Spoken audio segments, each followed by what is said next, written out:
Suppose you were enrolled at a foreigner university and one night you dreamed that you were floating above a table in a spacious room, moving further and further away from it. All of a sudden, you were sitting at a table with many people, all of whom were strangers. The table was covered with books instead of plates, but you couldn't open any of them when you tried to.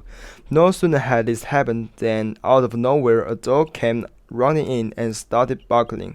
Suddenly you saw that it was not a dog but your father, and that the guests were your friends and family members who were laughing. How would you look at these complicated, seemingly self-contradictory dreams?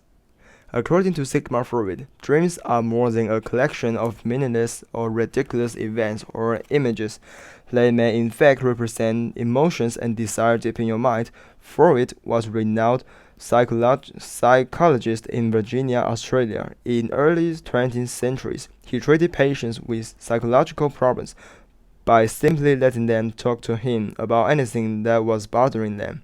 In this way, he began to realize that many patients had forgotten certain, perhaps painful, events which could still affect their feelings and actions. Freud saw these repressed memories or thoughts were hidden in the unconscious mind.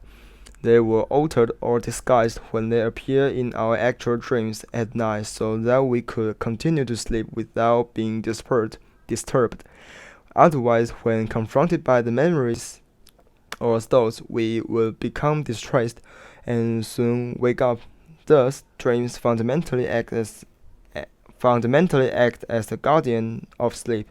Freud set forth this theory of dreams in his famous book, The Interpretation of Dreams, which was first published in 1899.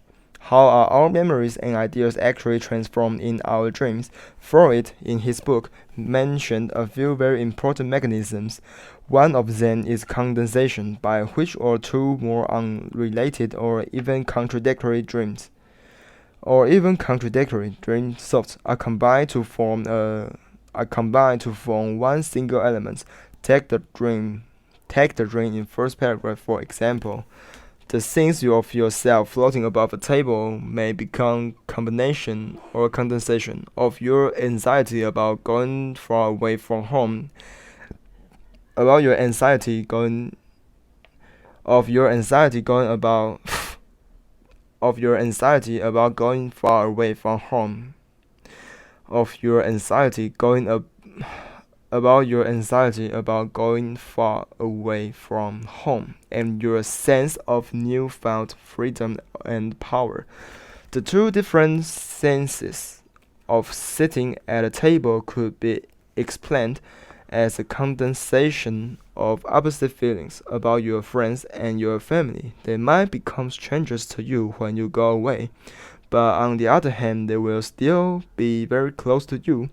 Another mechanism is displacement, in which a troubling thought is replaced by a symbol. This removes the emotional significance of the thought so that the dreamer does not become suspicious. For examples, the barking dog in above-mentioned dream may actually be your father. The most obvious meaning is that you worry how angry your father will be if you do not succeed in your studies. In addition, the food that we would normally expect to be on the dining table was displaced by books. This perhaps suggests that the latter are most as important as food to the dreamer. Does Freud's theory of dream interpretation make sense to you?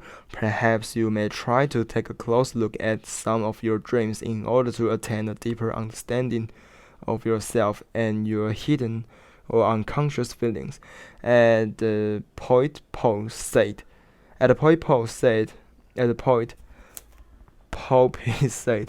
the proper study of mankind is man, but perhaps